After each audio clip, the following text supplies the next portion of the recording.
Okay. Hi, everyone. Welcome to the second largest synagogue in the world, but its significance by far transcends that. Look where we are. We're in the center of Budapest, and the Holocaust history of the Doheny Street Synagogue is just tragic. This was built as like a conservative shul. Conservative Judaism was, growing, but interestingly, it was built, as you see, right on the house where Theodor Herzl was born. It wasn't intentional. They knocked the house down and they built a shul, but it just happened to be, providentially, on the exact place where the founder of the modern state of Israel.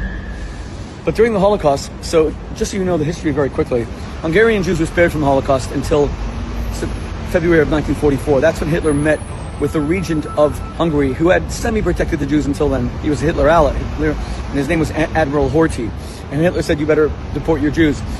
So Horthy became a criminal, war criminal, of course, deported 550,000 Jews to their deaths. It was the fastest slaughter of humanity in the history of the world up until that time. It was only exceeded later by the Rwandan genocide of April 8th, 1994, for 3 months, where 880,000 died, but half a million Jews killed at Auschwitz. Then Roosevelt and Churchill put out a statement in August of 44 that anyone who deports Jews from Hungary is going to be tried as a war criminal. Horthy got scared and he stopped the deportations. That's when the Nazis actually occupied. They took over Hungary through a surrogate, the Nazi Hungarian party called the Arrow Cross. And the Arrow Cross started to murder all the Jews that were still in Budapest. 100,000 were in Budapest.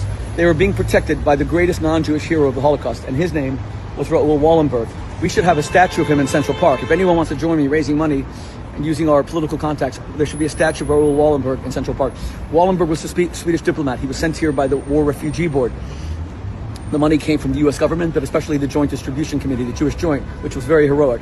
They gave him hundreds of thousands of dollars, and he started renting buildings all over Budapest, and he would put a yellow and blue diplomatic flag, the flag of Sweden, and say this is a Swedish consulate area, and he housed Jews there.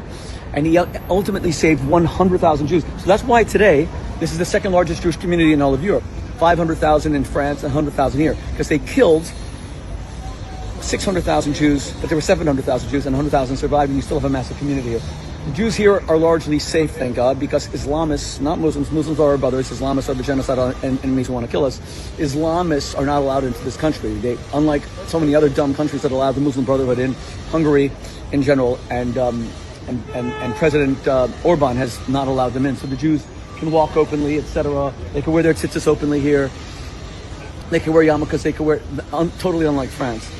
But during the Holocaust, tens of thousands of Jews were then sheltering here, and they died here. And this is one of the only places where you actually have Holocaust graves, as I'll show you shortly.